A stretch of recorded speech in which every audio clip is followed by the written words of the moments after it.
Nós não temos informações sobre quem é o autor do Salmo 100, mas esse é um salmo muito interessante e ele certamente tem muito a nos dizer nessa noite sobre motivos para os quais nós devemos agradecer a Deus. Antes de mais nada, é importante nós entendermos que o livro dos Salmos é com toda certeza um dos livros mais conhecidos de toda a Bíblia. Ele é composto por 150 salmos, que na verdade são poesias, são orações, são na verdade hinos hebraicos que eram cantados pelos judeus quando eles iam para Jerusalém na ocasião dos cultos anuais. E o livro dos Salmos, com toda certeza, de todos os livros da Bíblia, é o que as pessoas mais gostam. Todo mundo aqui gosta de algum salmo especialmente. É comum a gente entrar na casa das pessoas, ter a Bíblia aberta num determinado salmo, por exemplo, embora isso não tenha nenhuma relevância prática, mas o livro dos Salmos é um livro que todos nós conhecemos e todos nós gostamos. E eu quero chamar a sua atenção também para o livro dos Salmos, porque ele fala sobre os dois pilares da vida de uma pessoa. O Salmo 1, no versículo de número 3, o salmista diz que o prazer de um homem cristão está na lei do Senhor, e na sua lei medita de dia e de noite. O Salmo 150, versículo 6, o último versículo, diz: todo ser que respira, louve ao Senhor. De tal maneira que os dois fundamentos da vida é a palavra de Deus, sendo a raiz de todas as coisas, e o propósito que é de fato louvar a Deus. Mas vamos ver o Salmo 100 e vamos assim ver o que o Salmo 100 tem a nos ensinar nessa noite tão agradável, tão especial, que o Senhor nos permite nos reunirmos aqui. O Salmo 100 diz assim: celebrai com júbilo ao Senhor todas as terras, servi ao Senhor com alegria, apresentai-vos diante dele com cântico.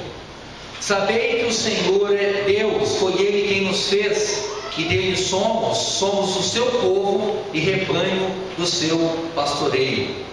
Entrai por suas portas com ações de graças e nos seus átrios com hinos de louvor.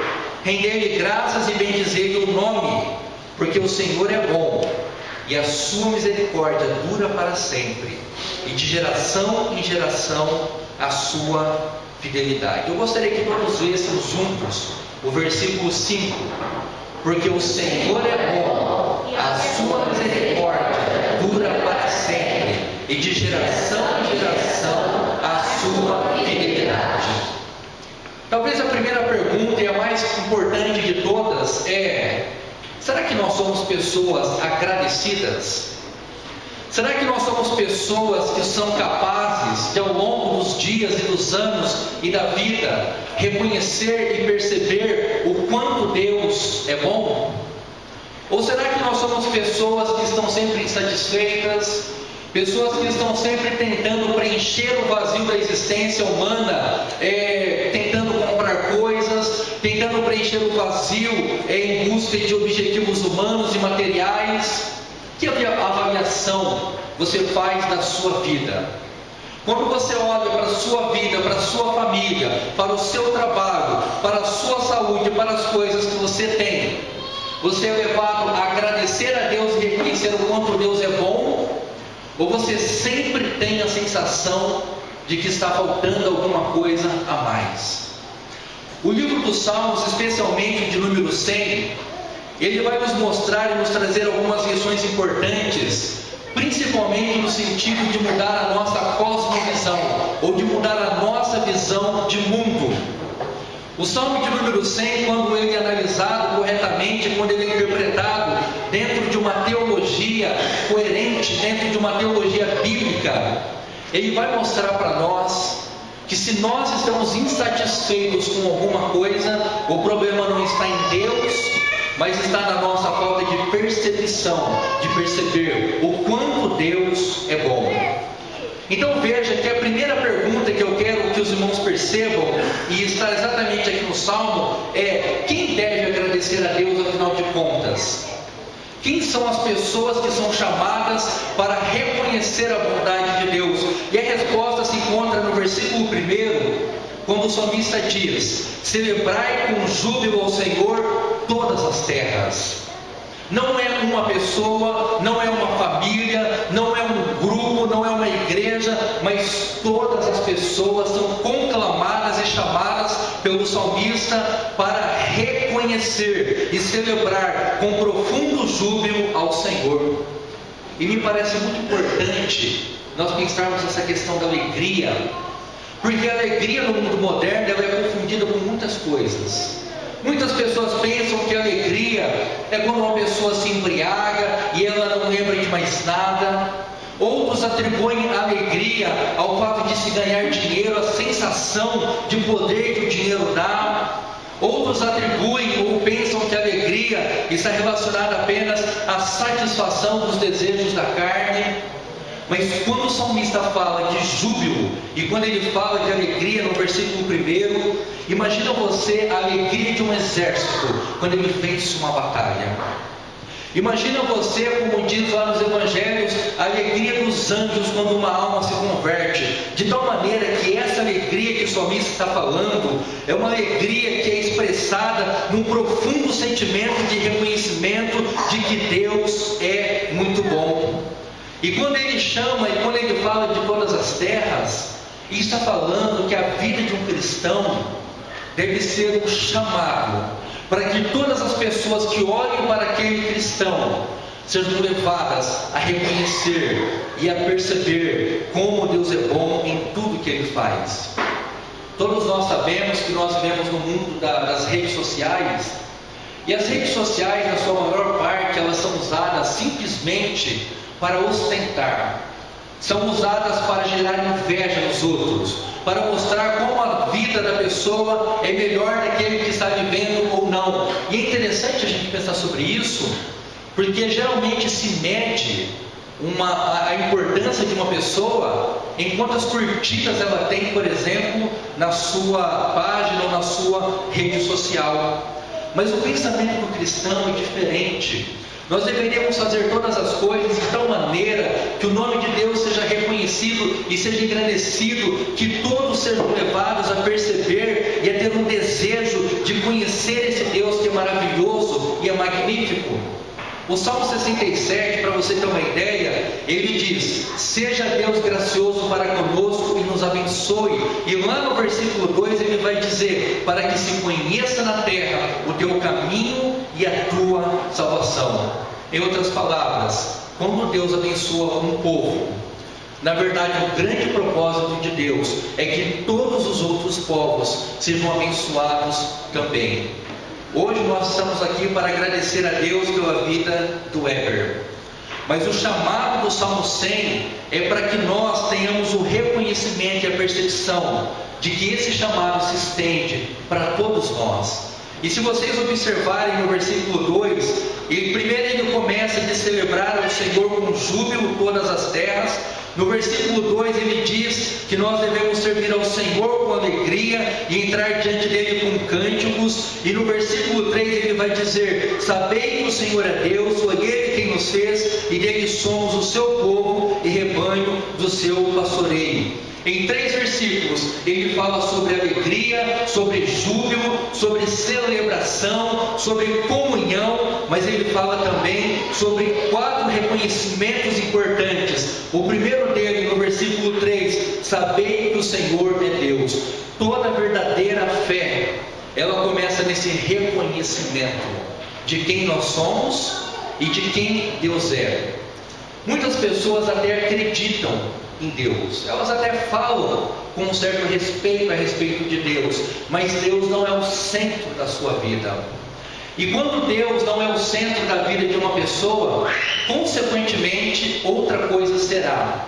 Pode ser o dinheiro, pode ser um esposo, uma esposa, pode ser um filho, pode ser a profissão, pode ser a faculdade. Então, o reconhecimento no versículo 3 que o salmista faz é: saibam que o Senhor é Deus. Tudo começa por aí. Existe um Deus. E esse Deus foi Ele quem nos fez, diz a continuação do versículo 3, Ele fez os céus e a terra, e Ele também fez o seu povo, o povo ou rebanho do seu pastoreio. Tudo para dizer que nós precisamos de uma consciência de que existe um Deus, de que Ele nos criou para Ele, de que nós pertencemos a Ele e de que Ele é o nosso pastor e o nosso guia. Então veja, não existe um chamado melhor e maior do que esse. Não existe nenhuma realização humana que se aproxime dessa grandeza de pertencer a um povo que atende pelo nome de povo de Deus. E é isso que o salmista faz. Ele vai construindo o seu raciocínio de tal maneira que a nação de Israel, quando ia caminhando para o templo de Jerusalém, fizesse isso não por obrigação, não por necessidade, não por obrigatoriedade, mas pelo reconhecimento de que eles tinham Deus, e de que Deus era o Criador deles, e de que Deus era o pastor deles, e essa deve ser a nossa visão de vida também. Mas a pergunta não é só quem deve agradecer a Deus. A segunda pergunta é: por que é necessário agradecer a Deus? E o versículo de número 5 diz assim: porque o Senhor é bom, a sua misericórdia dura para sempre, e de geração em geração a sua fidelidade. O salmista fala sobre a bondade de Deus, a misericórdia de Deus e a fidelidade de Deus. O amor de Deus certamente inspira o Senhor todos os dias a derramar sobre nós demonstrações maravilhosas e grandiosas de bondade.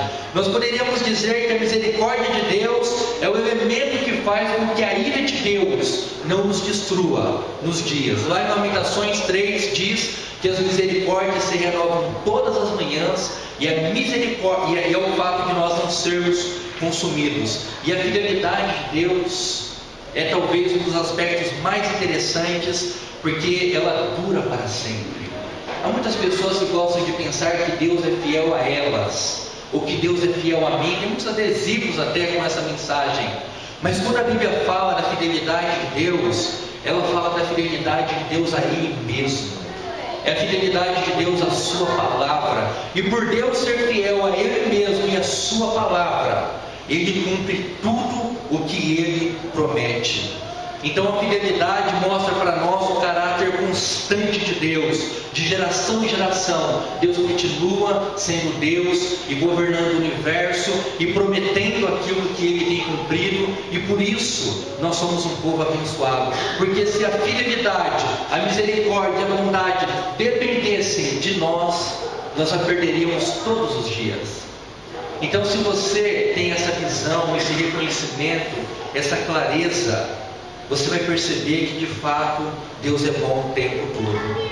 Além do mais, é importante nós atendermos também para o fato de que a gratidão, ela é talvez a única e a melhor forma de nos mantermos incontaminados das angústias e das murmurações da vida. Todos nós aqui conhecemos pessoas que são infelizes, insatisfeitas, pessoas que reclamam de tudo. Todos nós conhecemos pessoas, ou até podemos ser essas pessoas, pessoas que estão sempre em busca de alguma coisa, e cada conquista que elas têm nunca as satisfaz. Então veja que quando nós aprendemos a dar o valor para as coisas que Deus nos dá, quando nós aprendemos a olhar para a nossa família, para os nossos filhos, como bênçãos de Deus e não como um obstáculo para a nossa felicidade, quando nós aprendemos a olhar para o nosso trabalho, independente do recurso financeiro, como uma bênção de Deus, quando nós aprendemos a olhar para os nossos amigos, que tão carinhosamente caminham conosco na jornada da vida, e quando nós aprendemos a dar o valor que as coisas têm, de uma cosmovisão bíblica e cristã, então consequentemente nós estaremos protegidos de toda forma de amargura, de reclamação e de insatisfação que consequentemente o mundo nos leva a ter. A gratidão, ela nos leva a compreender que todas as coisas cooperam para o bem daqueles que amam a Deus. Todo mundo gosta desse versículo. Todas as coisas cooperam para o bem daqueles que amam a Deus. Então todo mundo pensa que tudo será de bom para nós. É verdade. Mas a grande pergunta é: será que nós amamos a Deus? Será que Deus é a razão da nossa existência? Será que é para Ele que nós vivemos? E será que é Ele que nós desejamos agradar? Nós só podemos ter uma experiência com a gratidão, com o contentamento, como diz em Filipenses 4, à medida que Deus vai nos mostrando e nos orientando e nos convencendo de que tudo que nós temos é fruto da graça. Nós poderíamos dizer também que um coração agradecido, ela não depende das circunstâncias para agradecer, e que a gratidão, ela nos faz viver de acordo com a vontade de Deus.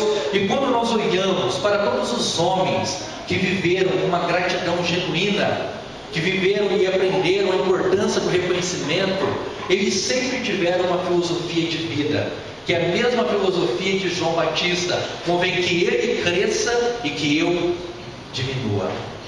Vejam, nós poderíamos estar aqui exaltando os feitos do Heber de muitas maneiras, porque vem para mim que uma pessoa que perde a sua mãe, ainda quando muito jovem, só por esse motivo, ele já teria muitas oportunidades para de fato não ter um crescimento saudável.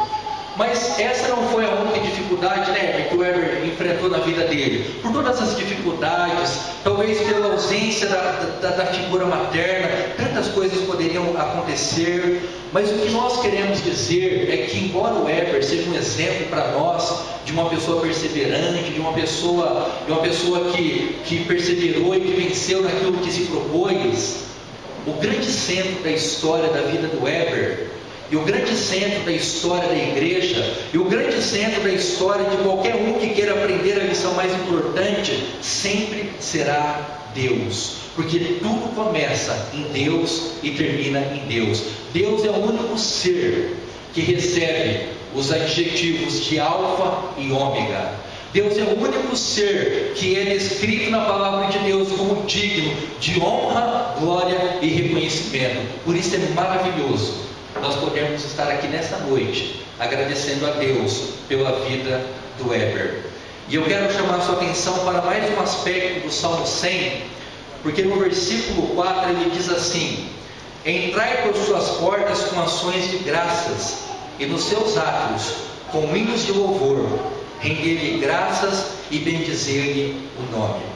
Essa palavra átrio, talvez ela não seja uma palavra comum nos nossos dias, mas quando os judeus caminharam pelo deserto pelos 40 anos, eles construíram, pela ordem de Deus, uma grande tenda que era chamada de tabernáculo.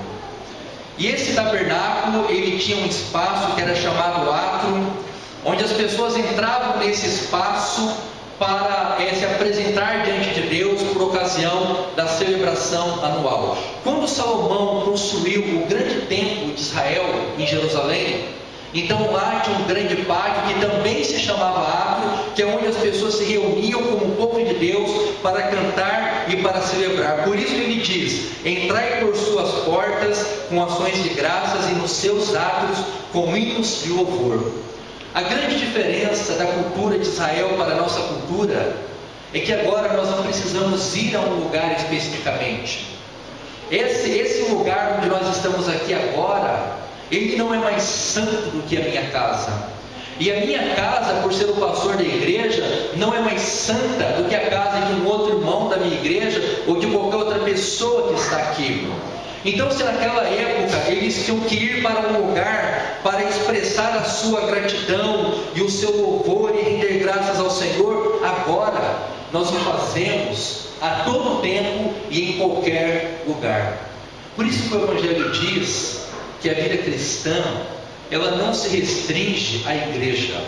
Aliás, essa é a parte mais fácil, eu diria: vir a uma igreja, colocar uma roupa formal, ter uma aparência cristã. Mas o chamado de Deus para rendermos graças ao seu nome é um chamado que transcende as paredes dessa igreja. Em todos os lugares em todo o tempo, o chamado de Deus para louvar o seu santo nome e reconhecer a sua bondade e misericórdia está presente a todo tempo e em todo lugar, porque quem é controlado pelo Espírito Santo de Deus, como nos diz no Novo Testamento, nas cartas de Paulo, sempre viverá em comunhão com Deus. Então, na última parte dessa mensagem, eu gostaria que você refletisse primeiramente sobre você. Se você é uma pessoa que agradece, ou se você é uma pessoa que reclama. Se você é uma pessoa que o primeiro pensamento do seu dia é alegria por mais um dia que se inicia, ou você já, os primeiros pensamentos são preocupações e angústias. Então veja que o chamado de Deus, tem até um salmo que fala sobre isso, que durante a manhã o salmista agradecia pela misericórdia e durante a noite agradecia pela fidelidade. Ele começava o seu dia refletindo na misericórdia e terminava o seu dia refletindo na fidelidade. E como nós estamos aqui nessa noite para agradecer a Deus pela vida do Heber, é importante que nós tenhamos claro na nossa mente que certamente o Heber é uma pessoa perseverante. Certamente. Porque alguém que ao longo dos anos se empenhou em tantos projetos simultaneamente, por si só já é algo grande, mas concluí-los foi algo ainda maior. Eu conheço o Heber já tem 15 anos. Eu lembro quando nós íamos para a faculdade, né, Heber? E nós sentávamos no ônibus indo para a faculdade e retornávamos. Então nós falávamos sobre todas as dificuldades que envolvia aquela rotina, que envolvia aquela jornada, mas ao ver todas essas coisas que ficaram para trás, ao ver o fato de todos os sofrimentos, de todos os dramas que o Heber veio passando ao longo dos seus anos, ao percebermos como ele teve que lidar com tantas adversidades, talvez a grande missão e a grande mensagem que nós gostaríamos de deixar é que a graça de Deus o trouxe até aqui. Viu, Heber? Se algum dia você pensar que foram as suas mãos, cuidado, porque foi a graça de Deus que te trouxe precisamente a esse lugar. E a graça de Deus concedeu ao Heber tantas vitórias, das quais nós então, por uma iniciativa da Angélica, nos sentimos desejosos e alegres quando ela nos procurou para falar sobre esse culto de ação de graças. E eu termino fazendo uma colocação muito importante, que talvez a gente não para pensar. O que faz uma pessoa ser próspera na vida? O que faz uma pessoa ser bem-sucedida? Será que é o tanto de dinheiro que ela consegue reunir? Será que são os seus diplomas? Será que talvez o que faz uma pessoa bem-sucedida é o reconhecimento de que ela alcançou uma determinada posição? Eu encerro dizendo que o conceito mais valioso e mais importante do que significa ser uma pessoa bem-sucedida é o que a palavra de Deus nos diz em Mateus capítulo 28, versículo 20. Quando Jesus olha para os seus discípulos e ele então manda que eles preguem o Evangelho, e lá no finalzinho ele diz: e eis que estarei convosco todos os dias até a consumação dos séculos. O que é uma pessoa bem-sucedida? Uma pessoa que por toda a sua jornada é acompanhada por Deus, todos os dias, até a consumação dos séculos. E louvado seja o nome do Senhor pela vida do Heber, porque até aqui o Senhor tem estado com ele, e o nosso desejo, a nossa oração é que seja assim, até o dia que o Senhor determinar. E para todos nós que estamos aqui, que o nosso coração reconheça e perceba que Deus é bom, tudo que Ele faz é bom, e que as nossas orações devem ser no sentido de que o Senhor abra a nossa mente para percebermos o quanto Ele é bom. Eu gostaria de convidar o Heber que viesse até a frente, e a família do Heber também. O Hugo estava me dizendo que se ele pudesse, teria vindo de chinelo, então ia ter que vir aqui na frente de chinelo. Ainda bem que a mãe dele não aceitou. Gostaria que o Heber viesse, a Angélica, o Hugo também. Eu não sei, são só esses que estão aí, né, Herbert? Porque tem bastante filhos, né? Às vezes a gente. Tem um monte de parentes. Não, filhos. Filhos são, é só isso. Então nós vamos agradecer a Deus pela vida dessa família, pela maneira como Deus graciosamente. Eu falei mais do Heber, porque a gente está agradecendo especificamente, mas tudo que nós falamos em relação ao Heber se aplica também à Angélica. Quando eu conheci a Angélica, ela tinha um sonho de dirigir um caminhão grande. Sempre falava isso. E eu sempre ficava pensando comigo que eu nunca conseguiria dirigir um caminhão. Mas ela foi lá, se esforçou, fez todos os cursos e hoje dirige um caminhão grande, né, Angélica? Não sei se hoje, né? Hoje não, né? Mas se precisar, dirige, né? Então, embora seja uma coisa que aparentemente é simples, mas isso é também um exemplo de perseverança, de alguém que estabeleceu uma meta e cumpriu. E que esse exemplo de vocês de perseverança alcance os filhos de vocês também, e que eles consigam ir além de vocês. Porque a alegria de um pai e de uma mãe é ver o seu filho ir além, sempre além. Vamos nos colocar em pé, vamos orar ao Senhor. Senhor nosso Deus, nosso amado Pai, nós te louvamos, te agradecemos imensamente, porque o Senhor é bom. E porque além do Senhor ser bom, o Senhor derrama sobre nós a tua misericórdia todas as manhãs. E por esse motivo nós não somos destruídos. Nós queremos te agradecer também, porque a tua fidelidade, ela se estende de geração em geração, de tal maneira que tudo aquilo que o Senhor promete na tua palavra se cumprirá. Mas nós queremos te agradecer de uma maneira especial pela vida do Heber, pelo seu trabalho, Pai, como jornalista, e pelos 22 anos de profissão que ele completou nesse mês. Queremos te agradecer também pelo seu trabalho como contador, que por muitos anos foi a profissão que colocou alimento sobre a sua mesa.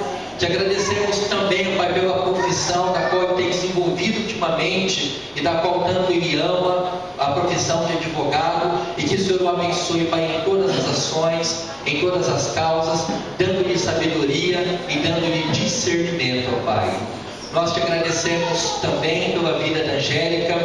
Nós sabemos, ó Pai, que esse casal, como todos os outros, passa por adversidades, por conflitos e por problemas, mas que a tua presença, o teu amor abençoador, seja o fundamento e o alicerce dessa relação, e que ela perdure por tantos e tantos anos, conforme for a tua vontade. Cuida também da vida do Hugo, cuida da vida do Victor, cuida da vida do Jefferson, cuida da vida também do Júnior, e de todos os familiares que estão aqui nessa noite, Pai. Ao Senhor a nossa gratidão, o nosso reconhecimento e o nosso louvor. Por tudo nós exaltamos e engrandecemos a tua imensa graça, que nos alcança a todo tempo. É no nome santo do Senhor Jesus que nós oramos. Amém. Vocês podem tomar os seus lugares. E aí, em pé, eu gostaria que a gente aproveitasse esse último, já partindo para o encerramento, que nós entoássemos mais um cântico, só aqui já, que é o cântico Maravilhosa Graça. Esse cântico é, com toda certeza, um dos mais conhecidos cânticos da teologia cristã. Ele foi escrito por um homem que ele traficava escravos, esse homem. Então, por muitos anos, ele buscava pessoas na África e levava para os lugares, para a América, porque ele era um traficante. John Milton é o nome dele. Até o dia que ele teve um encontro com Cristo, e aí ele compôs um hino no inglês, Amazing Grace, mas que traduzido para o português, e nessa tradução se chama Maravilhosa Graça. E como nós estamos aqui para exaltar a graça de Deus, vamos entoar esse louvor ao santo nome do Senhor. Maravilhosa